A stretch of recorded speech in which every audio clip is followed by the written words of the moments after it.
Спасибо за приглашение. Я думаю, что если будет по-русски, будет сложнее вам, чем мне. Ага, хорошо.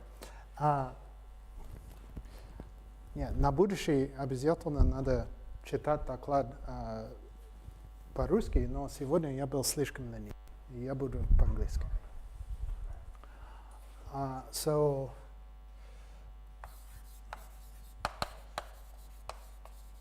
I want to talk about so-called universal disks and universal Grassmannians.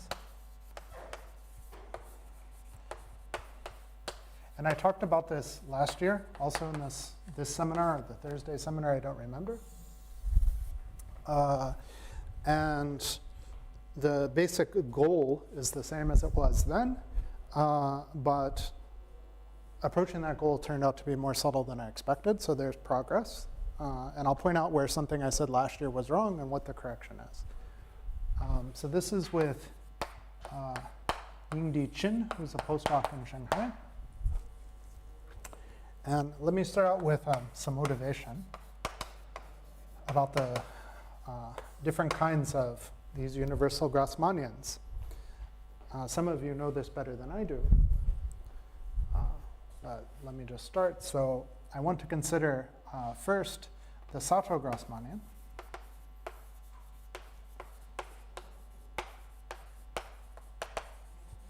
I'll say just a little bit about this and what it's good for, and how I want to think of it. So I'm going to start out with over Z. There's a reason I want to do this. One is you can, another is that kind of motivates what we're doing. So I'm going to look at Laurent series and inverse variable. It's a bit of a convention whether you write it as 1 over t or z, but I want to think of this as kind of functions on a puncture neighborhood of infinity in P1.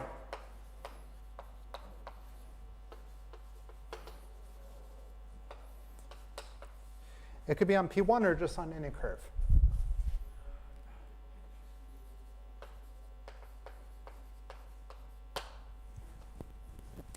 And you want to think of it as a kind of topological abelian group. So with sort of the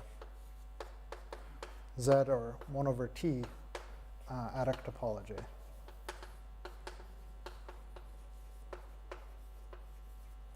And it has a decomposition into kind of positive and negative parts. Which one is positive and which one negative depends on what you call the variable. But the decomposition I'm going to consider is the functions on the neighborhood of infinity. Adic. I'll say more about this later, but at the very least it means that as you take powers of these things, they converge to 0. It turns out it's more than that, but it's at least that. So I write this as a direct sum of two pieces. So there's the kind of polynomial tail and the power series head. So I'm going to call this one h minus and this one h plus, sort of non-positive powers of t and positive powers of t. And the Sato Grassmannian, Sato, it parametrizes subspaces which are comparable to this one.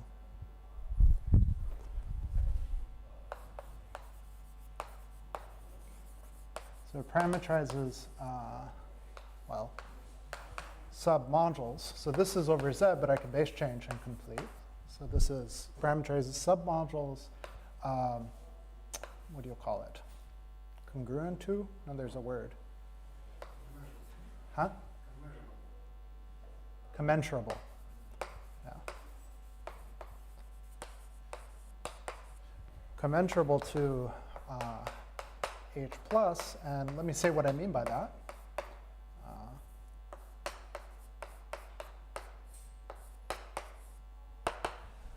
So there are different ways to say it, but the way that's going to be convenient is that I look at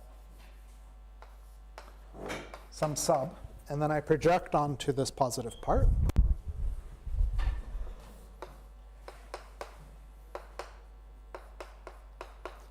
I have a composite map like that, and I have a condition on this map.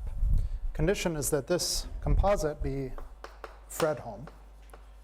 So Fredholm in functional analysis means finite dimensional kernel and co-kernel. In algebra, you might just say that the cone is a perfect module.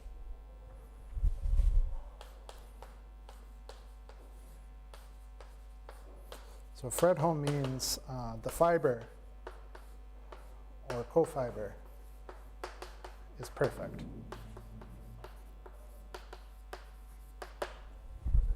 Huh? Yes. And then over, you can base change and then ask for, so these are the z points. You could also ask for a points over some ring. There's some issue with once you tensor to a, maybe you want to complete, so you get power series again. I don't want to go into this right now because the way we'll resolve that later is kind of different than the way people usually do it. What's that? Z submodule, yeah. But the a points will be a submodules.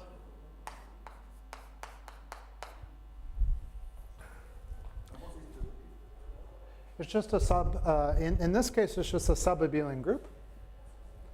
Sub-abelian group, a subgroup. When I base change to some other commutative ring, it'll be a submodule. Let me give a formal definition.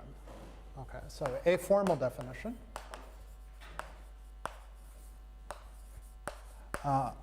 This definition will have to bend later, but a formal definition that people give in this context is that for a commutative ring A, the A points should be A submodules of HA that are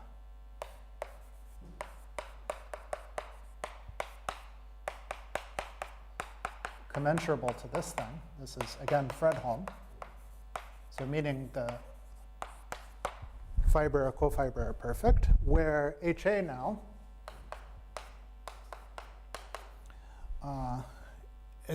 you base change to A and complete. So it'll be T A T plus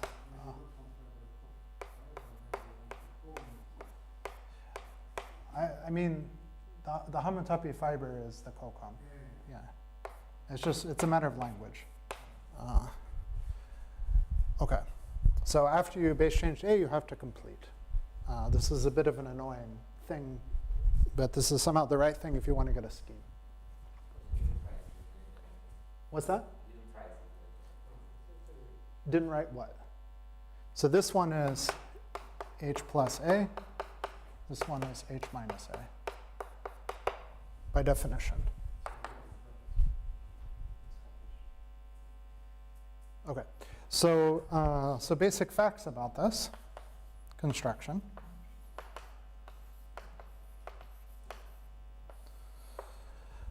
So one is this thing is actually representable by a scheme.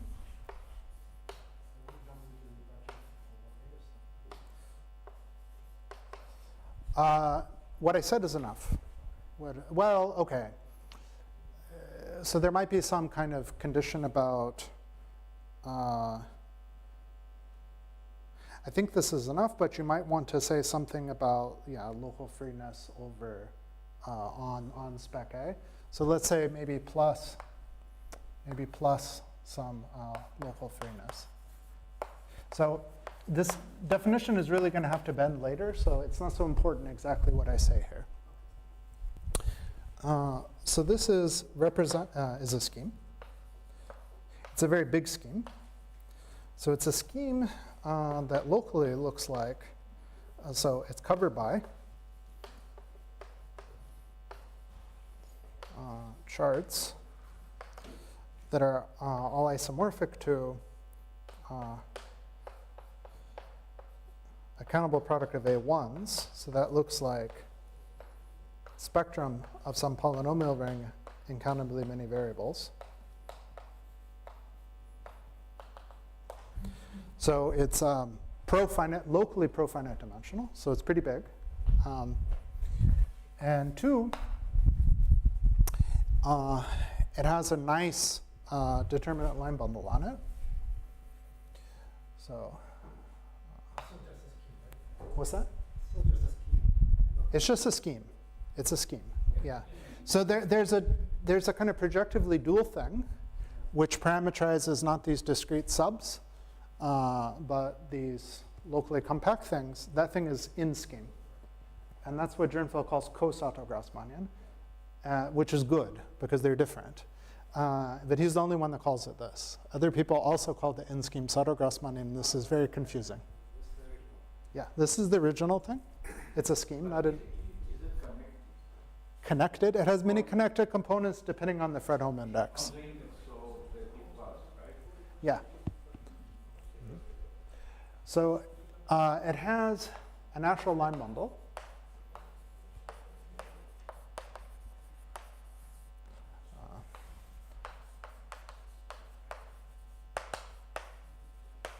So this determinate line bundle, you can actually show the Picard group is just Z. So there is a kind of canonical positive generator, but it's only up to isomorphism, not canonical isomorphism. And isomorphism depends upon the kind of original base point that you chose. So there's a determinal line bundle given as, so let's say, let me call it L. With fiber, say fiber at W, let me see, how do I want to say it, as determinant of the perfect complex, which is going to be cocone of like this. Okay? If I took the cone, then I'm going to take the inverse of this line bundle. But this is the positive one that has sections. And three, people are interested in this. One reason they're interested in this is that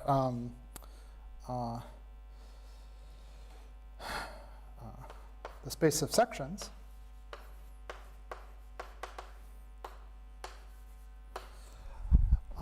is an interesting module with lots of symmetries. So you could, for instance, look at continuous automorphisms of this. The line bundle is not actually linear for that, but there's some central extension under which it's linear. This is the so-called Japanese cocycle. So this is acted on by some central extension. I don't know what notation is for central extension.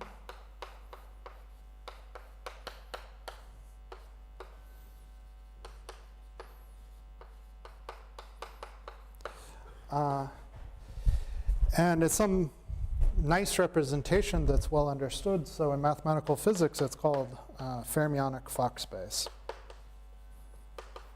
So you can write down some specific basis of it with respect to raising and lowering operators and so on. And then the reason Sato was interested in this is that there's also some loop group action. I'm not going to go into this today, but eventually, this is also why we're interested in this. So there's a loop group action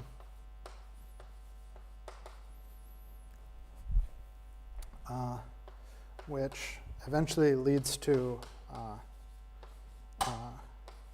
KdV flow on this thing. So you can study solutions of a KdV hierarchy in terms of some flows on this Grassmannian.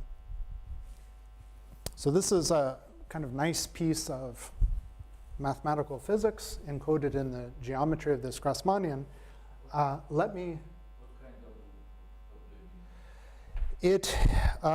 So there's kind of, if you think of this kind of punctured disk as playing the role of a circle, you can look at maps out of this into, well, the one I've written is kind of just GM, GL1, but you could do GLN versions of this. There's no n, so there's a single variable. So right now I'm doing kind of the GL1 version, but you can also do a GLN version.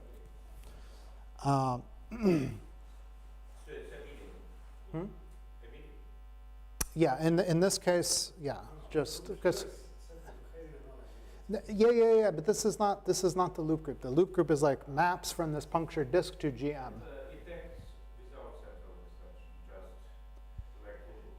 To get the KdV flow, I think whether it's the positive or negative part depends on what you call the variable, but it's some subgroup of the loop group, which is abelian.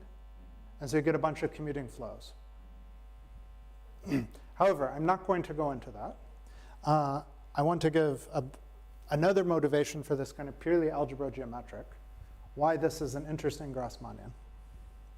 But to talk about it without mentioning that at all is not right. It would dishonor the memory of the people who invented these things. What's that? Yeah, I'll get to that. So this is the algebro-geometric version. There are also analytic analogs, which are nice, and I'll mention this very briefly next. So this is why Sato was interested in this. Krichever also studied this kind of thing, maybe in the analytic context. So I think the following construction is due to Krichever.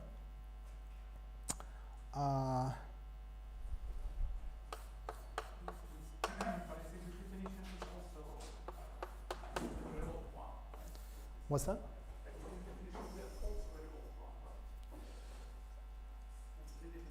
The definition of the Grassmannian. This particular version, I think, is due to Sato. I don't know if there's a prehistory to that. Like, it more or less, I think, happened at the same time, this algebro-geometric version and the analytic version that I'll mention a little later. So this is about the relation to the moduli space of curves.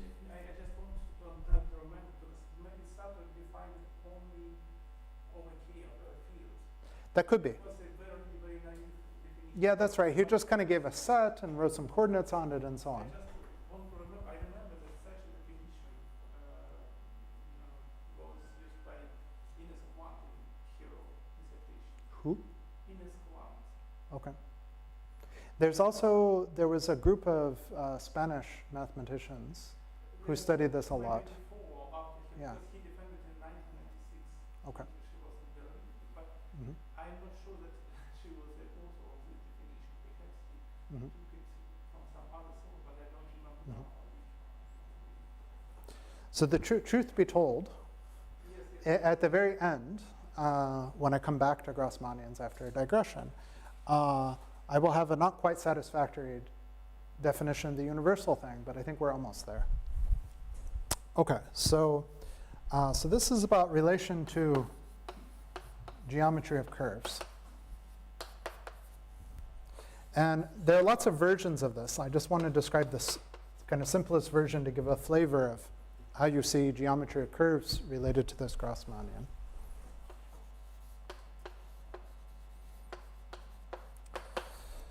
So you can study moduli space. So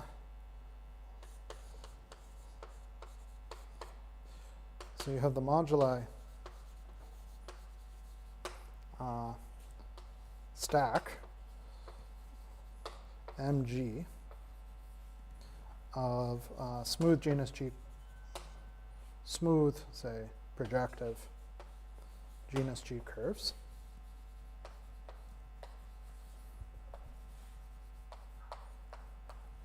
With a mark point.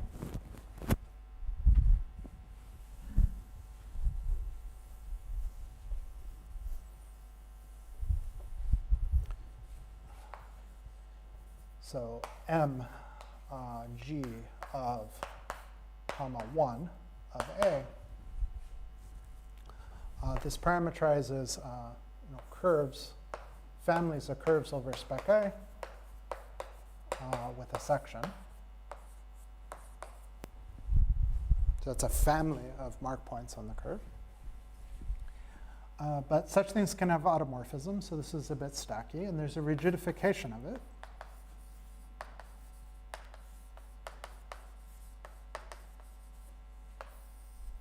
I'm not sure what it's supposed to be called, but I'm going to call it mg1, and I'll put a little hat over the 1. So this parameterizes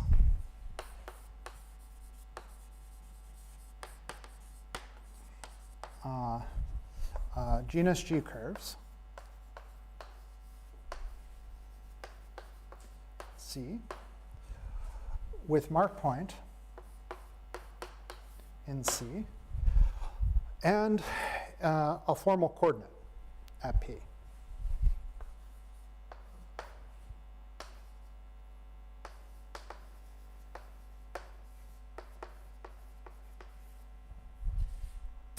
So I can look at the completion, the complete local ring at the point P, and I can identify that with, for instance, standard complete local ring in A1.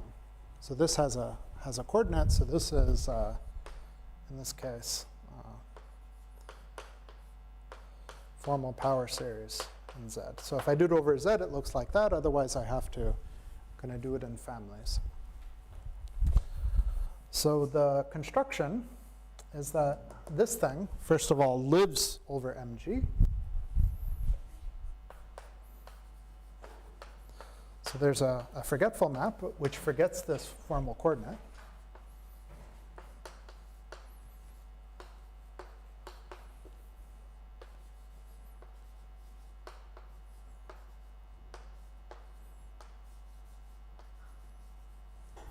And it's a torsor for the formal changes of coordinates.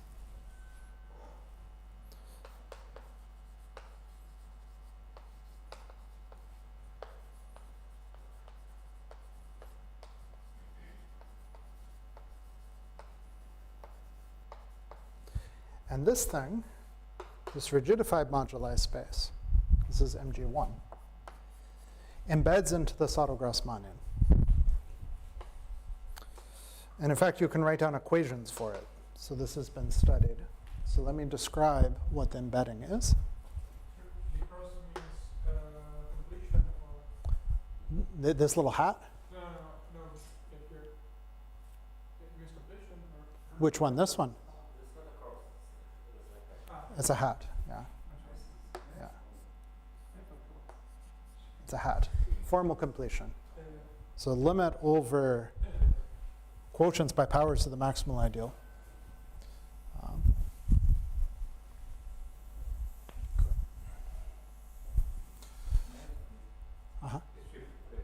Yeah. It kills automorphisms. Once, that's why I call it rigidification. So this actually is a scheme where this is some Deligne-Mumford stack. What's that? This is true. This is true. So the reason you want this, I'll say a little bit why this is important. So let me first describe the embedding, and then I'll say, yeah, but why is this useful? So Kontsevich wrote a 2-page paper about this once upon a time, and then Bielenson and Sheckman wrote a 70-page paper about it at about the same time. So I'll say briefly why this is interesting.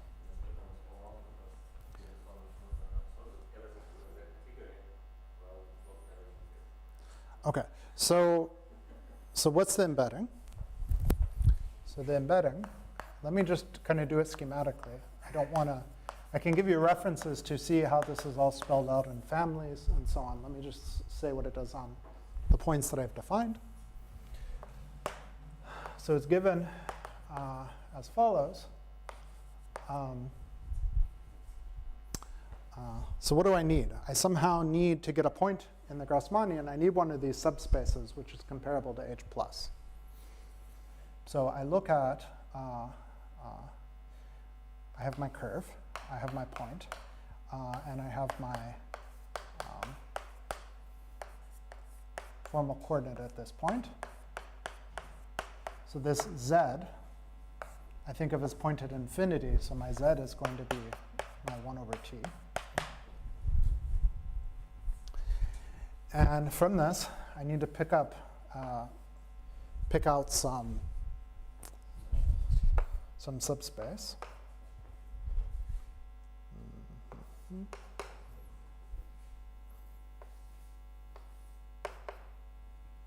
I probably want to do it, let me do it here. So this is C minus P. This is the completion.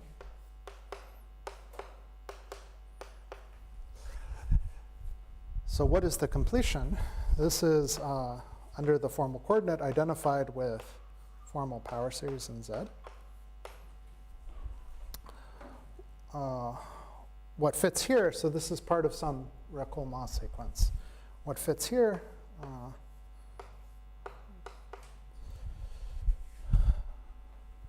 is when you kind of tensor these together.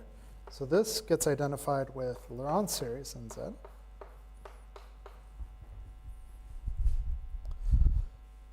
Right. And the image of this is going to be W. Okay, so this is my W as a subspace here. And in order to think of it as subspace in this, I need this identification.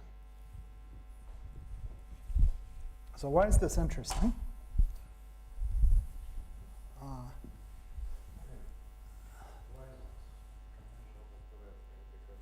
Yeah, so you can take, really I should take global sections everywhere.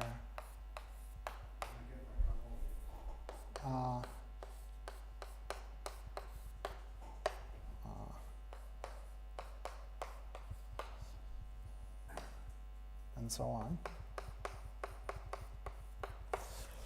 And then I can look at cone here and cone there and compare. So let's see, the cone in this direction will give H plus. Whatever this is finite dimensional, it's perfect. So the cone here will compare with this, but it only differs from this by something perfect. Okay, so this is good for. So this leads to what's called Teichmuller uniformization. So this is considered as a kind of uniformization of the moduli space.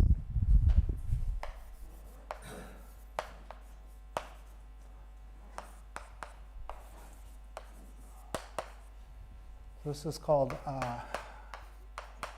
Teichmuller uniformization.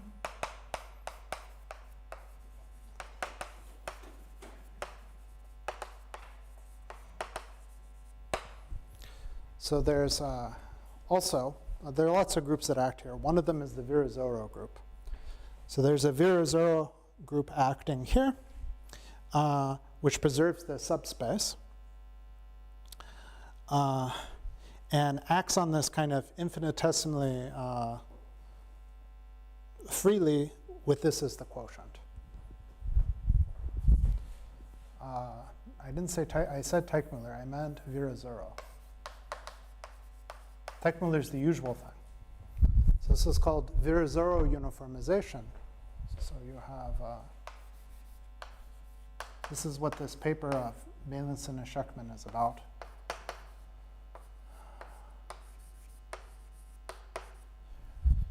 So you can make sense of this in formal geometry, this moduli space as a quotient of this one. And you can construct nice flat connections on here by descent.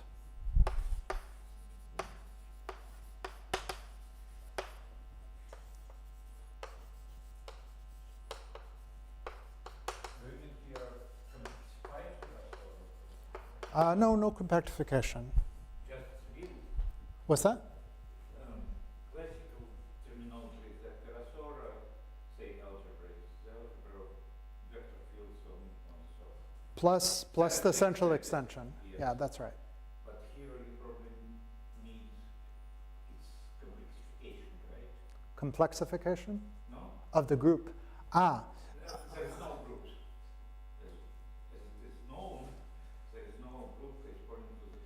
Yeah, so here I consider as a formal group. So there's actually just vector fields that act. Yeah.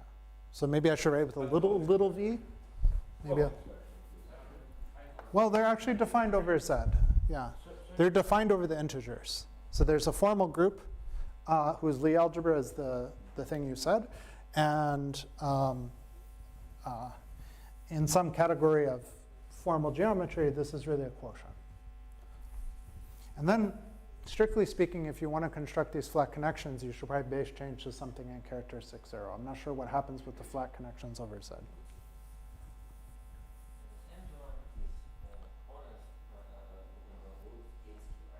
Not ind, but locally profinite. So it's a closed subset. This is a closed embedding. It's a closed subset of a Cubic scheme, but it's an ind scheme, right? It's pro.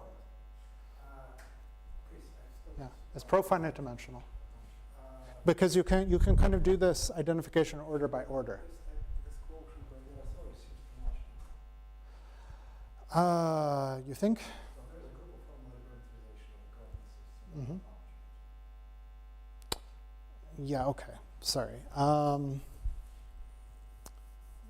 think sorry. What I said is about Virasoro is wrong. So like you said, this was the kind of automorphisms of this formal disk. But the Virasoro action is compatible with this, so you get some Harish-Chandra pair. Okay.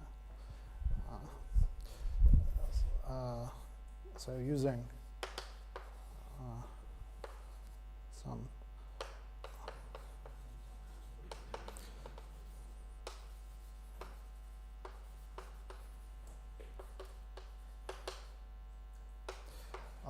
so you have the Virasoro, and you have these automorphisms of the disk. Okay. Okay.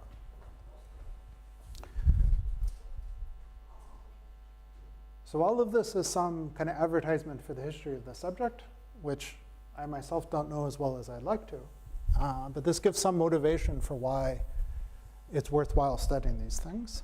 And I want to also give a little bit about analytic analogs of this.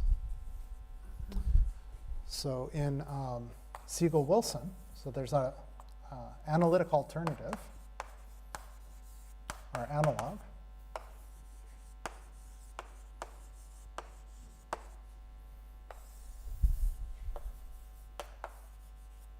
And basically all of the same theorems about the line bundle and the fermionic Fock space and constructing these flat connections and so on can also be done here. So all of this is going to be over C. So there are at least two things that people do. One is Siegel-Wilson, and this is also described in the book of Presley-Siegel on loop groups. So here, they look at a Hilbert space of L2 functions on the circle.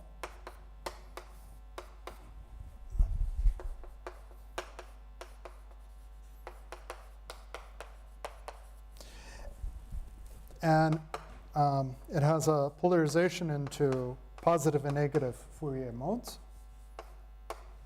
So take the Fourier expansion and just look at those that are all, say, non-positive and those that are positive.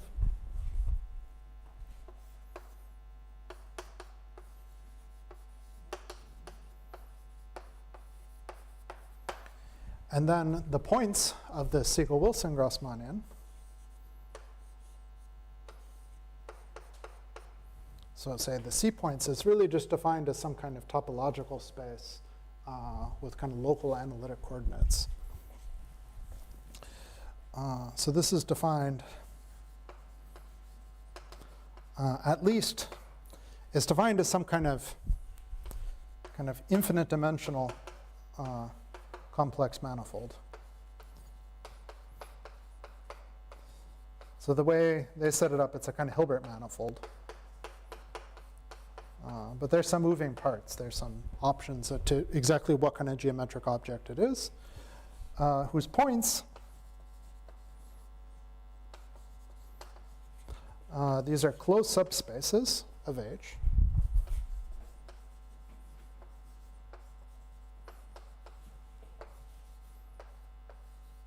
Commensurable to H plus. So there's actually an additional condition.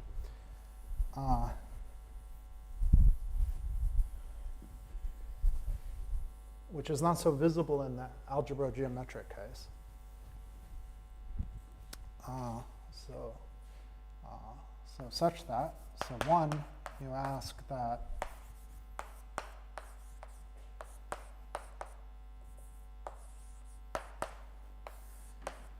this be Fredholm. So it's commensurable to H plus. It differs from H plus by a finite dimensional kernel and co-kernel. And two, you want it to be a kind of perturbation of H plus. So you ask that the other projection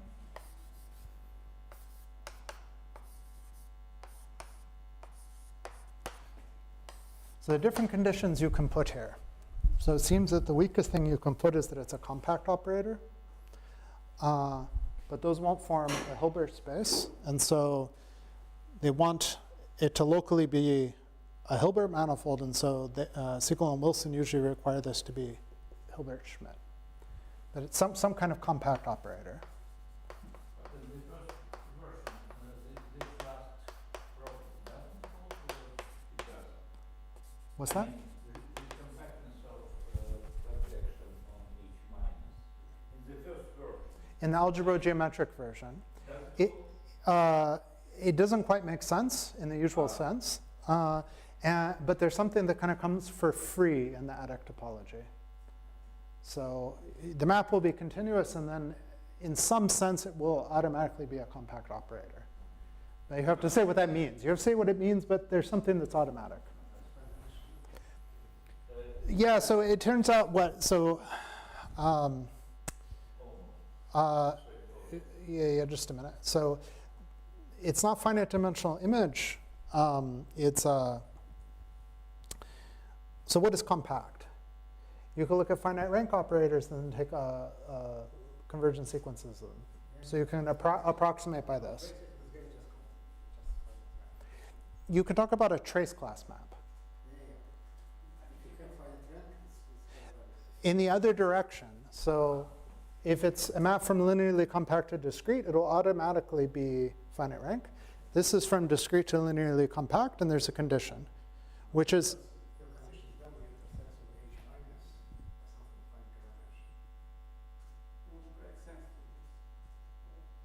so I'm saying it will be a trace class.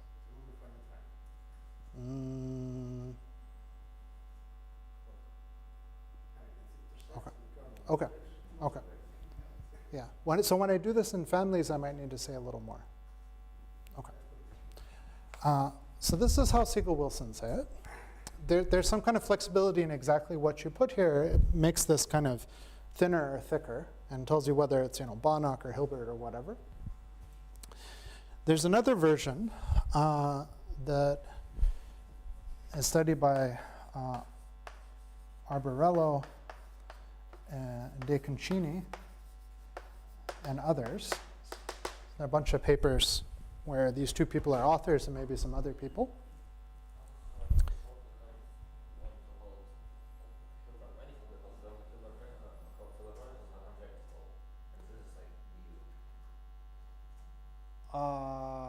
Well, what do I mean? I mean it's locally. It has charts. It has charts what look like.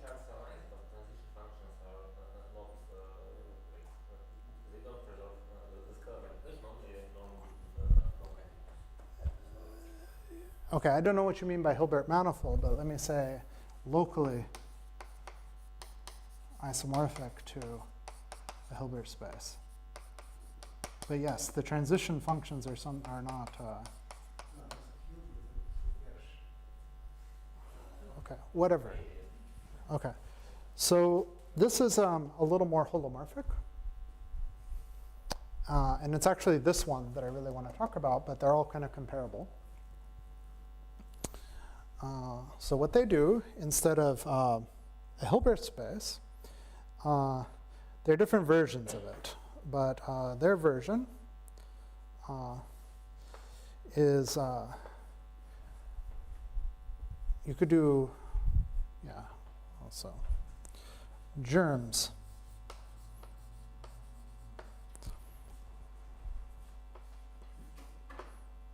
Germs of holomorphic functions. How do I say it?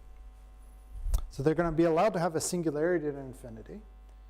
You can decide whether or not that's meromorphic or possibly an essential singularity. So let's say germs of holomorphic functions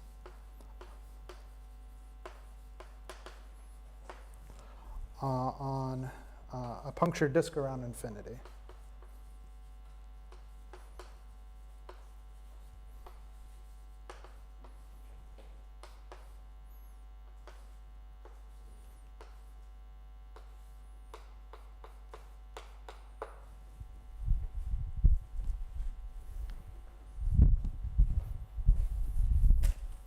And this has a decomposition into those that are holomorphic at infinity and those that are not. So this would be germs at infinity. And this would be, well, the rest. So the tails. And you can do something similar. So you consider closed subspaces that are comparable to H plus, and which map as a compact operator to H minus. What's nice about this version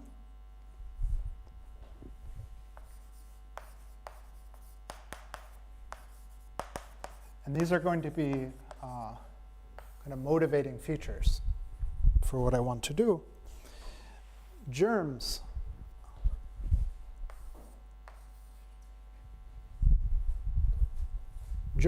is actually a nice ring as a commutative ring, but also as a topological vector space.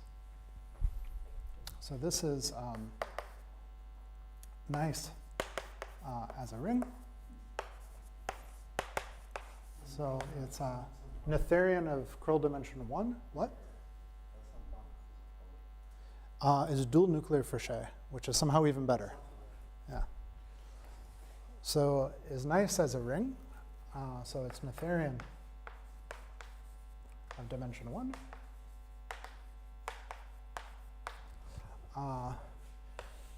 And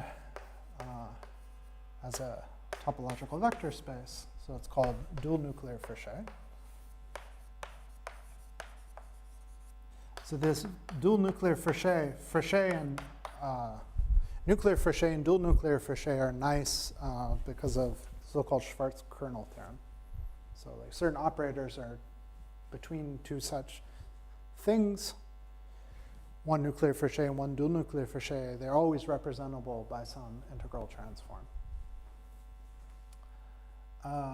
So what, I'm not going to tell you exactly what this is, but let me tell you what leads to it being dual nuclear Fichet. So the important fact is that germs is a colimit. So this is a colimit over holomorphic functions that exist converge with some non-zero radius around infinity. And you let, in this case, R go to 0. And it's this property that it's a colimit of nice things and that the transition maps are nice that kind of lead to all of these reasonable properties. The dual thing is actually something pro.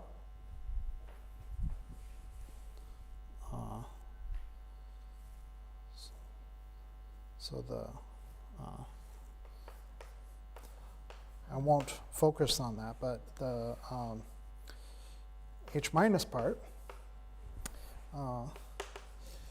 is what's called an Kutta dual.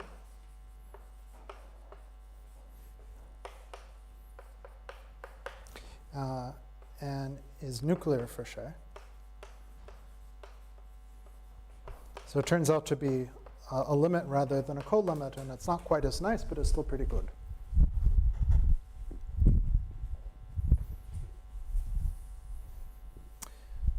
So Arborello and De Concini, they use this to study embedding not just of MG1, but of some version of AG, some principally polarized abelian varieties.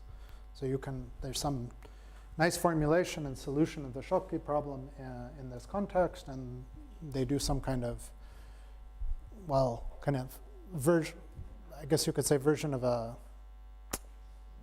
just a version of this embedding of, instead of MG, use AG, and then study the intersection between MG and AG to describe which principally polarized abelian varieties are Jacobians. Okay, right. So this is a bit of advertisement for the history and things that you could do with these different versions of the Grassmannians.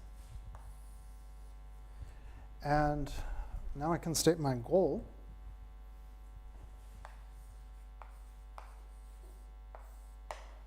So the goal is to construct ultimate goal. I won't get all the way there, but I'll get almost there.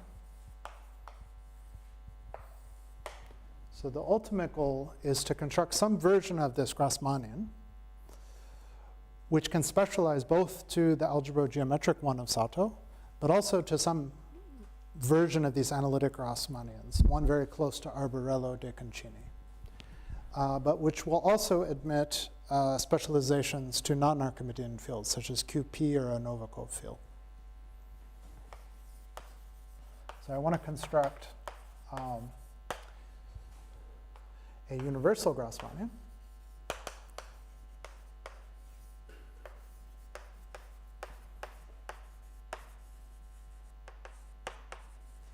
I'll call it Gur Uni. Maybe I would call this one, say, Gur Arborello de Concini. So this will be defined over, there'll be a parameter.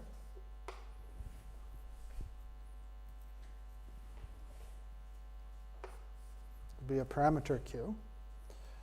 When I specialize to Q equals 1, so it will be ZQ, but with some declaration. I'll explain that eventually. So at the Q equals 1 specialization, it's going to give something more or less algebraic. So some version of the Sato Grassmannian. If I specialize to Q equals half and base change to the complex numbers, I'm going to get something very close to this Arborello de Concini Grassmannian. So I'll start seeing germs of holomorphic functions around infinity and holomorphic functions in the complement. But I could also specialize Q to some prime number, for example, and I could get some kind of p-adic version of the Grassmannian. So there are some small number of papers where people study p-adic solitons. So there is something here that people have studied. But there'll be lots of other specializations. And so one reason you might want to do this, for instance, if you're studying these KdV flows, you could try to interpolate solutions of your differential equation from complex numbers to p-adic solutions. So this is often a useful thing to do in number theory, where things like zeta functions and L functions have interpolations from complex numbers to p-adic numbers. And this can give you kind of techniques for controlling coefficients in some expansion and proving arithmetic properties of them. So that's a bit speculative at the moment. Sorry, can I ask a question? Yeah. What do you mean by specializing if Q equals some integer or rational number? There'll be a base change. So the base change will set Q equals 1 or Q equals P or Q equals half and base change to C and so on. I will explain this more precisely in a moment. So this is a kind of schematic goalpost. Okay? So, well, this one is a scheme. This one is some kind of complex analytic space. So you need some funny category of geometry which includes both schemes and complex analytic spaces and rigid analytic spaces and so on. So I'm going to explain that context in which I'm going to work. So to do this, so you need a category of analytic spaces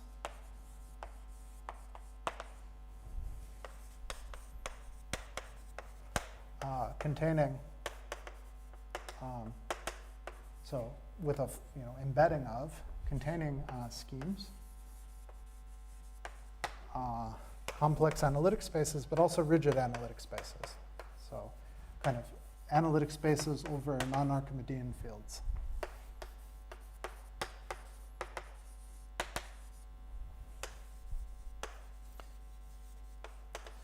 And for a long time, there were kind of, I think, two approaches to analytic geometry. Well, there was the original version of Tate, and then some kind of refinement of it due to Huber. That works very well in the non-Archimedean case. There's also, what? There's also Berkovich. There's also Berkovich, but there are kind of advantages and disadvantages. So in the Berkovich case, you don't often know what the structure sheaf is or how to define it. And in the Huber case, you do, except it doesn't work so well for the complex numbers. It works really for non-Archimedean things. So the context of analytic spaces I'm going to use is that of Clausen and Schulze. So they call them just analytic stacks. I won't focus on the stackiness today.